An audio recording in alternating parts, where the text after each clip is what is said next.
नमस्कार दोस्तों, आज की तारीख है 13 सितंबर और हम डिस्कस करने जा रहे हैं आज का डेली 30। इतिहास का टर्म है और इतिहास के अंतर्गत आज हम बात करेंगे वायसराय और गवर्नर जनरल के समय की कुछ घटनाओं के बारे में। उसमें प्रश्न पूछे जाते हैं, मिसलेनियस प्रश्न होंगे, किसी एक के बारे में नहीं बल्कि सबके बारे में। मतलब जहां तक 20 प्रश्न, फिर और आगे एक सेशन करेंगे कभी।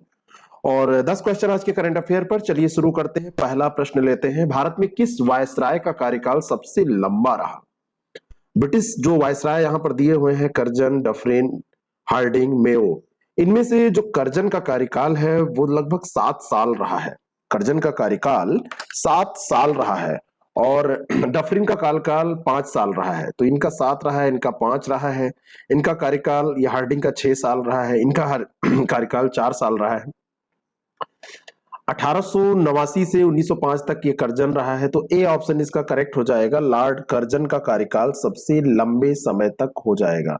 लॉर्ड कर्जन 1899 से 1905 तक, डफरिन 1884 से 1888 तक रहा है। और जब कांग्रेस की स्थापना हुई थी उस समय डफरिन था।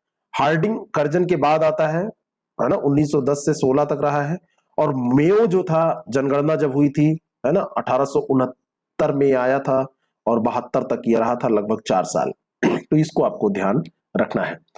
अगला जो प्रश्न है, अफगानिस्तान के प्रति एक जोश भरी अग्र या फॉरवर्ड नीति का अनुसरण करने वाला गवर्नर जनरल कौन था? तो ये कई बार पूछा गया है और इसका सही उत्तर हो जाएगा 1876 की बात है। लिटन उस समय आया था 1876 ईस्वी में और इसने अफगानिस्तान के प्रति नीति जो अपनाई थी वो कुशल अकर्मण्यता की नीति के स्थान पर अग्रगामी नीति अपनाई थी। अग्रगामी, फॉरवर्ड नीति, फॉरवर्ड पॉलिसी इसने अपनाई थी। तो ये अग्रगामी नीति का अनुसरण करने वाला लिटन था, लिटन।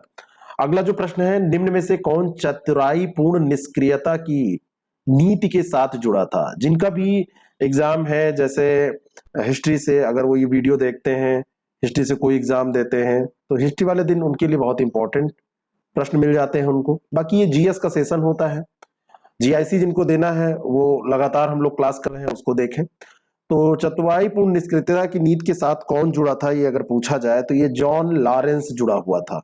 जॉन लॉरेंस जुड़ा हुआ था। डी ऑप्शन इसका बिल्कुल करेक्ट है। और आंग्ल अफगान के संबंध में लॉर्ड एलनबरो के काल से प्रारंभ होकर लॉर्ड नॉर्थब्रुक के काल तक ये नीति चलती रही और जॉन लॉरेंस इससे जुड़ा हुआ था। ये डी ऑप्शन इसका बिल्कुल करेक्ट है। ठीक है। अगला जो प्रश्न है, अस्थाई बंदोबस्त किसके शासन काल में प्रारंभ किया गया था? Warren Hastings, Lord Cornwallis, sir John Shore और लॉर्ड वेलेस्ली। किसके कार्यकाल में अस्थाई बंदोबस्त, परमानेंट सेटलमेंट, किसके कार्यकाल में आया था? तो अस्थाई बंदोबस्त कॉर्नवालिस के समय की घटना है। 1793 की यह बात है। वैसे 90 में पहले ये जिक्र आता है, फिर 93 में इसको अस्थाई कर दिया गया था। पहले तो इसको ट्रायल बेसिस पे 10 साल के लिए चलाया गया था, लेकिन 10 साल के पहले ही 3 ही साल में इसने इसको परमानेंट कर दिया था। तो लॉर्ड कॉर्नवालिस ये 1793 में इस प्रणाली को लागू करते हैं और इसमें ये और जो बातें दी हुई हैं, जैसे यहाँ पे विकल्प है जॉन शोर, वेलेस्ली, हेस्टिंग्स। तो यहाँ पर एक चीज और ये जानिएगा, जैसे कुछ इंपॉर्टेंट फैक्ट जो यहाँ पे दिए हैं उन पर खैर प्रश्न भी हम कर चुके हैं, उसका कोई मतलब यहाँ नहीं है। तो लॉर्ड का अस्थाई बंदोबस्त का मतलब यह है कि अस्थाई तौर पर। अब ये क्या था? अच्छा, जरा कोई आज बताएगा। मैं एक दो दिन से सोच रहा था कि मैं टॉपिक दूं, मैं तो नाम भी ले सकता हूं जो लोग इस बैच में हैं, तो उनको मैं बताना चाहता हूं कि कुछ ना कुछ मैं टॉपिक दूं और आप उसको कमेंट में लिखें, मेंस की भी तैयारी हो, ऐसा मैं सोच रहा था। तो ये चीजें हैं, देखते हैं। तो जैसे आज बताइएगा ये अस्थाई बंदोबस्त, चलिए आज का काम ही दे देते हैं। अस्थाई बंदोबस्त पर आप 2-4 लाइन लिख के टाइप करेंगे। अगर आपसे पूछ लिया जाए इंटरव्यू में तो आप क्या बताएंगे, या आपसे 50 शब्दों में पूछ लिया जाए अस्थाई बंदोबस्त, तो आप 50 शब्द लिख के दिखाइएगा जरा कमेंट में ही। निम्नलिखित में से किस गवर्नर जनरल ने भारत में दास प्रथा को समाप्त किया था? बहुत बार ये प्रश्न पूछा गया है। तो दास प्रथा समाप्त की थी एलन बरो ने, लॉर्ड एलन बरो। बी ऑप्शन इसका बिल्कुल करेक्ट है। और 1843 के एक्ट 5 के द्वारा भारत में तत्कालीन गवर्नर जनरल जो हुआ करता था एलन बरो, उसने इसका उन्मूलन किया और इसका कार्यकाल 1842 से 44 के बीच में रहा। लेकिन एक काम ये दास प्रथा का अंत ऐसा करके चला गया जिसको हम अभी भी याद करते हैं। 1 नवंबर 1858 को महारानी विक्टोरिया का घोषणा पत्र इलाहाबाद में पढ़कर सुनाया था। किसने पढ़कर सुनाया था 1 नवंबर 1858 को? तो ये सुनाया था लॉर्ड कैनिंग ने। लॉर्ड कैनिंग ने, बी ऑप्शन इसका बिल्कुल करेक्ट है। ये 1 नवंबर 1858 की बात है और महारानी विक्टोरिया का जो घोषणा पत्र था उसको पढ़कर इसने सुनाया था। और ये उद्घोषणा इलाहाबाद में हुए दरबार में प्रथम वायसराय कैनिंग द्वारा उद्घोषित की गई थी। तो एक फैक्ट यहाँ पर इलाहाबाद में हुआ था दरबार, ये भी आपको मिल गया। तो इसको भी ये पूछा गया है, कई बार ये पूछा गया है। ठीक है, अगला जो प्रश्न है, आज मेरा गला खराब है, दिन में एक्चुअली क्लासेस हो जाती हैं और कुछ प्रॉब्लम्स और चल रही हैं एक्चुअली। जो कुछ क्लासेस आपकी रुकी हुई हैं सफलता वगैरह की, ये इसके कारण है वो ऑफिस में पुताई चल रही है और इस समय बहुत समस्या है। और वो समस्या कुछ दीवार में आई थी, वो सीलन आ गई थी, कंप्यूटर्स वगैरह में प्रॉब्लम थी। तो कई दिन से मैं आपसे सोचता था ये बात बताऊं, फिर सोच रहा था ना बताऊं, क्या मतलब है इसका बताने का। लेकिन अब लंबा खिंच रहा है और उसमें काम ही हम नहीं कर पा रहे हैं, कई दिन हो गए इसके। विधवा पुनर्विवाह अधिनियम किसके शासन काल में क्रियान्वित किया गया? बताइएगा इस प्रश्न का उत्तर। तो यह है लॉर्ड कैनिंग, बी ऑप्शन इसका बिल्कुल करेक्ट है। लॉर्ड कैनिंग के शासनकाल में इसको क्रियान्वित किया गया था, विधवा पुनर्विवाह। और इससे रिलेटेड एक व्यक्ति का नाम आपसे, महापुरुष का नाम पूछा जाता है, ईश्वर चंद्र विद्यासागर का प्रयास था और 1856 में यह अधिनियम पारित हुआ था। अधिनियम में एक नियम था 15, उसके तहत विधवा विवाह को वैध मान लिया गया था और उस विवाह से उत्पन्न हुए बालक को भी वैध घोषित किया गया। मतलब वो वैलिड होगा, नहीं तो अभी बच्चा हो और वो वैलिड ना हो तो क्या मतलब रह गया उसका, दिक्कत हो जाएगी। अगला जो प्रश्न है, भारत में प्रथम रेलवे लाइन किस ब्रिटिश गवर्नर के कार्यकाल में बिछाई गई थी? बढ़िया प्रश्न है। आज आपको क्वेश्चन बड़े सरल लग रहे होंगे क्योंकि इस चैप्टर को आप सब बहुत ज्यादा बार पढ़ते हैं, जीके के लिए भी इंपॉर्टेंट होता है और साथ में ये आपका जो इंपॉर्टेंट है वो तो है ही है। तो ये जो प्रश्न है, आप जानते होंगे कि ये जो रेलवे लाइन बिछाई गई थी, ये डलहौजी के समय बिछाई गई थी। ए ऑप्शन इसका बिल्कुल करेक्ट है। 1853 की बात है। 1853 में थाने से मुंबई से थाने के बीच में, थाने से मुंबई के बीच में ये रेलवे लाइन बिछाई गई थी। डलहौजी था उस समय, ठीक है ना। और ब्रिटिश की एक महत्वपूर्ण देन में से इसको माना जाता है। खैर उन्होंने ये हमारे लिए नहीं बिछाया था, उनको माल भेजना था, उनको आयात निर्यात करना था, इस कारण से उन्होंने ऐसा किया था। भारत में ब्रिटिश शासन के दौरान निम्नलिखित राजसी राज्यों के विलय क्रम पर विचार कीजिए। कौन सबसे पहले हुआ, उसके बाद ये तीन आपको क्रम से सजाना है। तो इसका सीधा फार्मूला होता है सैट सैम झाओ, ऐसे करके हमने याद किया है। तो तीसरा हो जाएगा, दूसरा हो जाएगा, पहला हो जाएगा। तो सी ऑप्शन इसका बिल्कुल करेक्ट हो जाएगा। डलहौजी ने व्यक्तिगत सिद्धांत के अंतर्गत इनका विलय किया था। तो सतारा को ये 1848 में इसका विलय किया गया था और जैतपुर और संभल ये दोनों 1849 में विलय किए गए थे और उदयपुर का 1852 में, झांसी का 1853 में किया गया था, है ना। उदयपुर था एक इसमें। तो ये 3-2-1 हो जाएगा। बाकी इसको भी याद कर लीजिए। बघात एक था 1850, उदयपुर का 1852, नागपुर 1854। तो सबसे लास्ट में इसमें अगर नागपुर दिया होता तो यह हो जाता। अगला जो प्रश्न है, जेम्स एंड्रयूज रैमजे भारत के किस गवर्नर जनरल का वास्तविक नाम था? मतलब यहाँ पे कुछ दूसरा नाम आप जानते हैं और वैसे उसका नाम था जेम्स एंड्रयूज रैमजे। तो ये डलहौजी का नाम था। ए ऑप्शन इसका बिल्कुल करेक्ट है और इसको अरलाप डलहौजी भी कहा जाता था और वैसे नाम इसका था जेम्स एंड्रू रैमजे और ये गवर्नर जनरल था यहाँ का, ध्यान रखिएगा। और 1848 में ये गवर्नर जनरल बन के आया था यहाँ पे। तो 1848 ये भी आपको ध्यान रखना चाहिए। अगला जो प्रश्न है, बंगाल में दासों के निर्यात को किस वर्ष रोक दिया गया था? बंगाल से दासों का निर्यात किया जाता था, एक्सपोर्ट किए जाते थे दास, तो किस वर्ष इसको रोका गया था? और ये इस प्रश्न का सही उत्तर है 1789 ईस्वी में। 1789 ईस्वी में एक घोषणा की गई और दासों का निर्यात यहां से बंद कर दिया गया 1789 में। विलियम बेंटिक के द्वारा सती प्रथा किस वर्ष समाप्त की गई? सती प्रथा किसने समाप्त किया, ये प्रश्न है। तो विलियम बेंटिक इसका उत्तर हो जाएगा। और किस वर्ष समाप्त की गई, ये अगर आपसे पूछा जाता है तो ये 1789 ईस्वी में समाप्त की गई थी। कौन? 1709 दासों के निर्यात को रोका गया था, ये समाप्त की गई थी 1829 में। है ना, 1829, मैं पिछला फैक्ट बोल गया। 1829 ईस्वी में इसको समाप्त किया गया था, सती प्रथा को, 1829 ईस्वी में। सी ऑप्शन इसका बिल्कुल करेक्ट हो जाएगा। इधर एक दो दिन मैंने यही ऑफिस डिस्टर्ब होने के कारण एक दो फैक्ट आपको गलत बताए हैं, कई लोगों ने उसको सुधरवाया भी है, और उसको बाद में मैंने कई तो पीडीएफ में भी गलत गया है, तो उसको सही कर लीजिएगा। जैसे एक दिन वो सदस्य राज का कुछ मामला था, एक दिन और एक गलती हुई थी। होता यह है कि जब बहुत थकान भी होती, डिस्टरबेंस होता है, तो किसी तरीके से जब व्यवस्था करके इसको करना पड़ता है सेशन को, तो उसमें गलती होने के चांसेस हो जाते हैं, और जब डिस्टर्ब रहेगा आदमी तो होती हैं गलतियां। तो खैर आप लोग बहुत होशियार हैं, आप लोग इसको सही करवा लेते हैं, अच्छी बात है। तो विलियम बेंटिक ने कानून बनाकर सती प्रथा को पूरी तरीके से प्रतिबंधित कर दिया था। दिसंबर 1829 का एक कानून आया, उसमें नियम 17 था, तो उसमें विधवाओं को जलाना अवैध घोषित किया गया, और बंगाल प्रेसिडेंसी में इसको पहले लागू किया गया, फिर बाद में बंबई और मद्रास में भी 1830 में इसको लागू किया गया। अगला जो प्रश्न है, निम्नलिखित बंगाल के गवर्नर जनरलों में कौन एक तृतीय आंग्ल मैसूर युद्ध से संबद्ध है, कौन कौन से? इसमें जो गवर्नर जनरल दिए हैं, तो कौन एक है, कौन कौन से नहीं, कौन एक है इनमें से? तो इसमें जो कार्नवालिस है, कार्नवालिस का संबंध तृतीय आंग्ल मैसूर युद्ध से है। 1790 से 1792 के बीच में ये चला था, 90 से 92 ईस्वी के बीच में। और इस युद्ध में कार्नवालिस ने स्वयं सेना की बागडोर संभाली थी, और टीपू ने श्रीरंगपट्टनम की संधि 1792 ईस्वी में की। फिर उसके अनुसार टीपू को अपने राज्य का लगभग आधा भाग अंग्रेजों को देना पड़ा था, ये वही था ना, तो ये ध्यान रखना आप। और ये जैसे जब इंपॉर्टेंट कब होता है, जब खुद बागडोर कोई संभाल रहा है ना, तो देखिए इसका नाम। तो आप भी अपनी जिंदगी की बागडोर खुद संभालिए, तब तक दूसरों के भरोसे रहेंगे, ठीक है। अगला जो प्रश्न है, तथाकथित कुशासन के आधार पर किस गवर्नर जनरल ने मैसूर राज्य के प्रशासन को ले लिया था? तो बेंटिक था।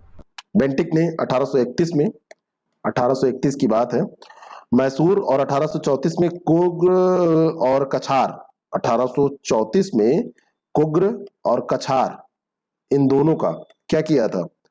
इसको हथिया लिया, इस प्रदेश को, अव्यवस्था वहां पे बता दी, कुशासन बता दी, तो ये नालायक बेंटिक था। सी ऑप्शन इसका बिल्कुल करेक्ट हो जाएगा। और ये सब ऐसे ही देखो सब कुछ करते थे। मैं ये जरूर कहूंगा कि आप लोग अपने सिलेक्शन के लिए सब कुछ करिए, लेकिन गलत राह मत अपनाइए। ये लोग तो अपने सपने को पूरा करने के लिए गलत भी करते थे, लोगों को परेशान करते थे। आंग्ल नेपाल युद्ध किसके शासनकाल में हुआ था? बहुत इंपॉर्टेंट ये प्रश्न है। आंग्ल नेपाल युद्ध जो हुआ था, ये 1814 से 16 के बीच की बात है। लॉर्ड हेस्टिंग्स, लॉर्ड तो ये नालायक किस बात का, हेस्टिंग्स के शासनकाल में ये हुआ था। और ये चगौली की संधि फिर हुई थी, तो उससे समाप्त हुआ था, है ना। तो इसमें दो चीजें आपको ध्यान रखनी है, एक तो आंग्ल मैसूर युद्ध किसके शासनकाल में हुआ, तो ये लॉर्ड हेस्टिंग्स, हेस्टिंग के शासनकाल में।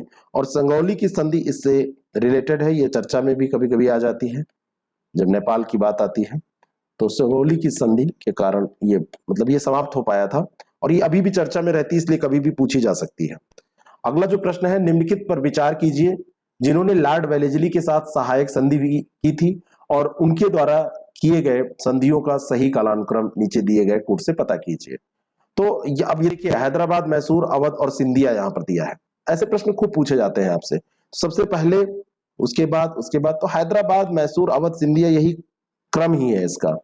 HMAS, हमास, मैंने ये फार्मूला बना रखा था अपना, हमास। तो हमास से ही ये याद रखिए, ए ऑप्शन इसका बिल्कुल करेक्ट है। हैदराबाद जो था ये 1798 में, मैं आपको दिखाई दे रहा हूं इधर, 1798 में, और मैसूर 1799 में, तंजौर 1799 की अवधि, और ये पेशवा 1802, बरार के भोसले 1803, सिंधिया 1804, जोधपुर, जयपुर, मचेरी, बूंदी, भरतपुर, ये सब मतलब ये ऐसे क्रम से इसमें आए थे। तो ये हमास, हैदराबाद, फिर मैसूर, है ना, और अवध, ये अवध ही नहीं अवध है, और बरार, भोसले, फिर सिंधिया दिया हुआ है 1804। तो ये क्रम हमास याद रखना। मैं बोल नहीं पा रहा हूँ, मुझे ये पेंट के कारण कुछ थोड़ा सा इन्फेक्शन हुआ है, अभी हुआ है, अभी छींकें खूब आई हैं। निम्नलिखित कथनों पर विचार करें। भारत में न्यायिक संगठन की स्थापना कर्जन ने की, और भारत में स्थानीय स्वशासन की शुरुआत रिपन ने की। ये दो स्टेटमेंट है, आपको बताना है कि इनमें से सही कौन से हैं। भारत में जो स्थानीय सुशासन है, स्थानीय सुशासन मैंने अभी आपको बताया था कि भारत में जो स्थानीय सुशासन है वो किसने शुरू किया था, ये आप बताइए, क्या आपको कुछ याद रहता है? रिपन ने इसको शुरू नहीं किया था। और दूसरा जो है, भारत में भारत में न्यायिक संगठन की स्थापना, सॉरी दूसरा तो ये सही है, स्थानीय स्वशासन की शुरुआत रिपन ने की, ये है तो ये तो सही है। पहला जो स्टेटमेंट है, न्यायिक संगठन की स्थापना किसने की? कर्जन। तो कर्जन ये जो है, रिपन तो ये सही है, रिपन ने सही है ये। न्यायिक संगठन की स्थापना कर्जन ने की, ये दिया हुआ है, तो ये पहला गलत है। किसने की थी इसको? ये हेस्टिंग्स ने की थी, वारेन हेस्टिंग्स जो था उसने की थी। तो पहला जो है ये गलत हो जाएगा, दूसरा सही। सॉरी, एक मिनट, मैं बस बोल रहा हूं, बहुत तेजी से खुजलाहट हो रही है और मैं कंसंट्रेट नहीं कर पा रहा हूं। तो ये दूसरा सही है, पहला गलत है इसमें, तो बी ऑप्शन इसका करेक्ट हो जाएगा। फिर से मैं बता रहा हूं, भारत में न्यायिक संगठन की स्थापना कर्जन ने नहीं की थी, ये किया था हेस्टिंग्स ने। और ये तो सही है, स्थानीय ये शुरुआत ये रिपन ने किया था, ठीक है।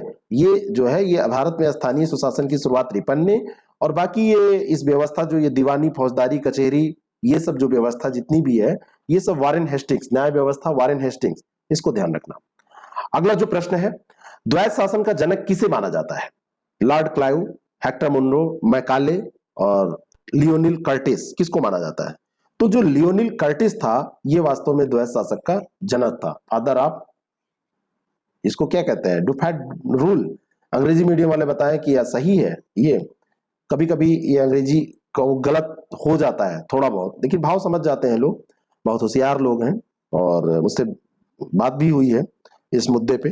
तो लियोनेल कर्टिस ने भारत सरकार अधिनियम 1919 द्वारा प्रांतों में दोहरी शासन प्रणाली जब लागू की गई थी, तो उसके फादर यही थे, इन्होंने ही दिया था सिद्धांत। तो डी ऑप्शन इसका बिल्कुल करेक्ट हो जाएगा, ठीक है।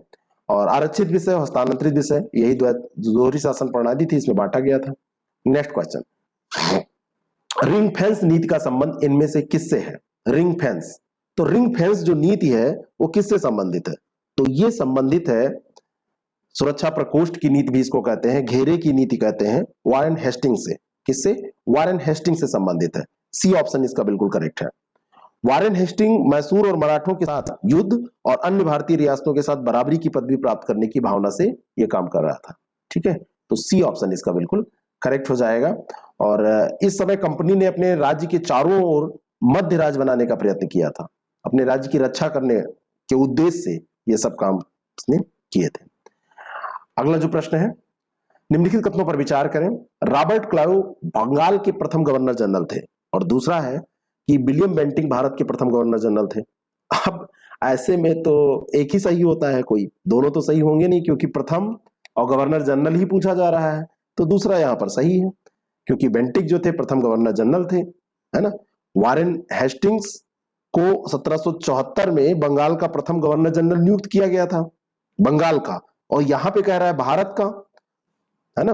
तो यहां पे बंगाल का आपसे पूछा जा रहा है। हाँ देखिए, थोड़ा इतना अंतर है, ये बंगाल का, तो यहां पर प्रथम गवर्नर जनरल, यहां पर भी प्रथम गवर्नर जनरल, तो ये बेंटिक, तो ये सही है, इसमें कोई दो राय नहीं, भारत का प्रथम गवर्नर जनरल, और यहां बंगाल का दिया जा रहा है। मैं थोड़ा व्याख्या शुरू में गलत कर रहा था, तो बंगाल का ये जो दिया जा रहा है, बंगाल के क्लाइव नहीं थे, वारेन हेस्टिंग्स थे। कौन थे? Warren Hastings. तो पहला तो गलत हो गया, फिर से मैं बता रहा हूं, रॉबर्ट क्लाइव ये बंगाल के नहीं थे, वारेन हेस्टिंग्स था बंगाल का प्रथम गवर्नर जनरल, और पूरे भारत का ये विलियम बेंटिक था। तो बी ऑप्शन इसका करेक्ट हो जाएगा, ठीक है। चलिए अब करंट अफेयर के प्रश्नों को देखते हैं। ये देख लीजिए, ये व्याख्या पूरी ये सही से दी हुई है, मैं बोलने में थोड़ा सा आज मुझे दिक्कत हो रही है, इसीलिए बार बार गलतियां हो रही है। और करंट अफेयर का आज का पहला प्रश्न है, और ये बहुत इंपॉर्टेंट प्रश्न है, पूछा जा सकता है कि विजय रूपाणी के इस्तीफे के देने के बाद में गुजरात का नया मुख्यमंत्री सीएम किसे चुना गया है? विजय रूपाणी जी ने अभी इस्तीफा दे दिया, कारण व्यक्तिगत बताया गया, लेकिन क्या है ये सब राजनीतिक पार्टियां जाने, भाजपा जाने। तो भूपेंद्र पटेल, सी ऑप्शन इसका बिल्कुल करेक्ट है, पहली बार ही अभी विधायक बने हैं और इनको सीएम बना दिया गया।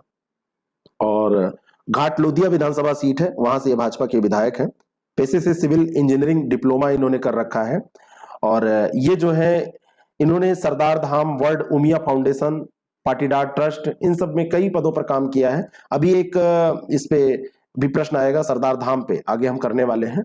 और गुजरात के राज्यपाल हैं आचार्य देवव्रत, तो इस्तीफा भी यही दिलवाएंगे और शपथ भी यही दिलवाएंगे, आप तो जानते ही हैं।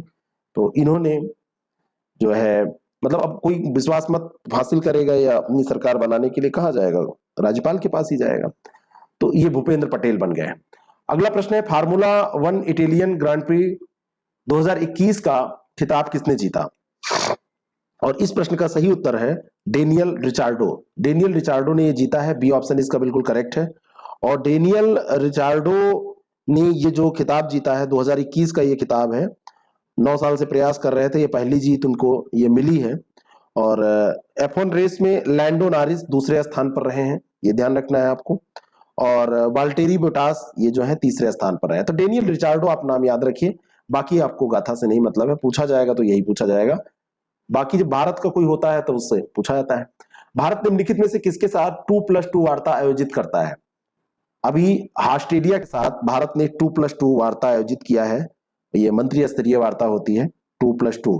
लेकिन ऑस्ट्रेलिया के साथ साथ में संयुक्त राज्य अमेरिका और जापान के साथ भी ये ऐसा करता है।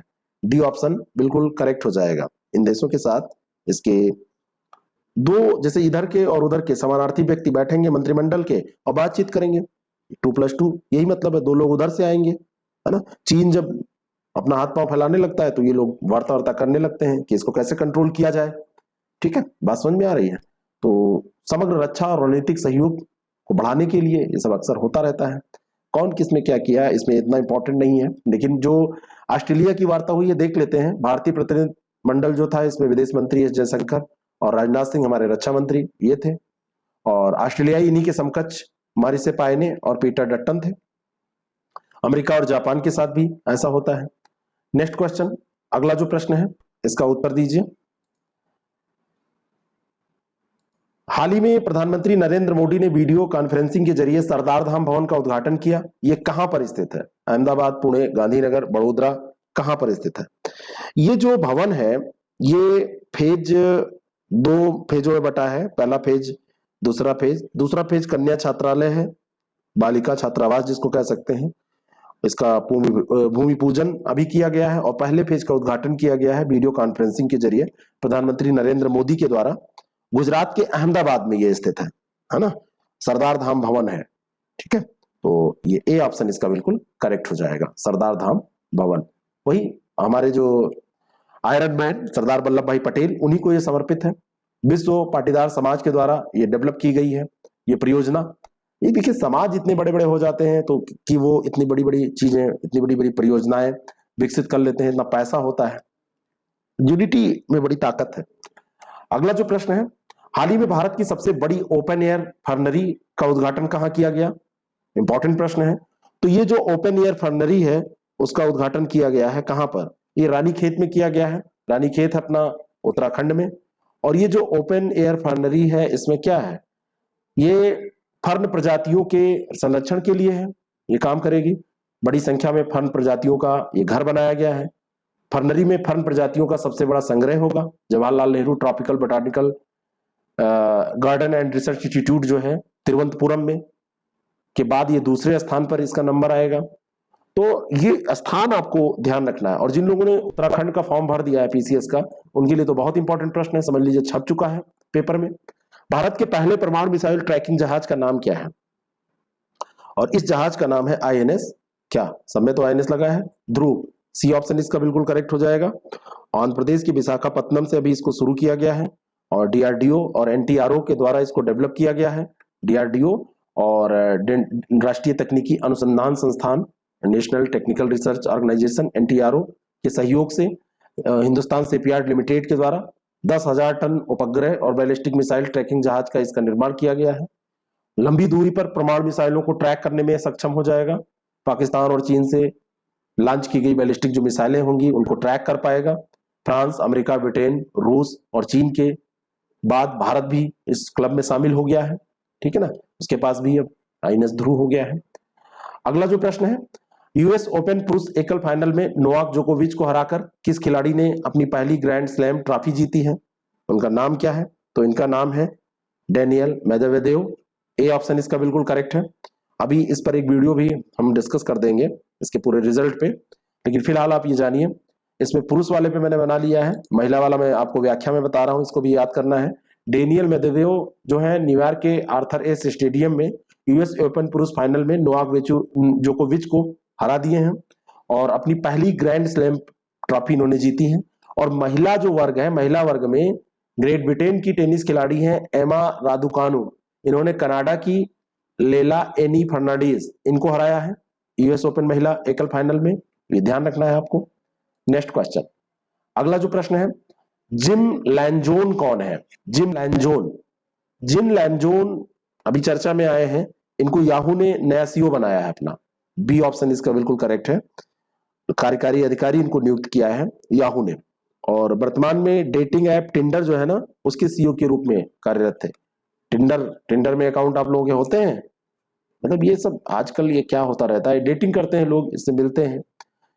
दोस्ती करना अच्छी बात है, लेकिन जिस लिए इसका उपयोग हो जाता है कई बार तो वो गलत हो जाता है। बी ऑप्शन इसका बिल्कुल, बाकी आप सब समझदार हैं, सब जानते हैं। तो टिंडर को इन्होंने विकसित किया तो याहू ने कहा आओ हमारा भी कुछ कल्याण करो, क्योंकि गूगल से फाइट नहीं कर पा रहा याहू।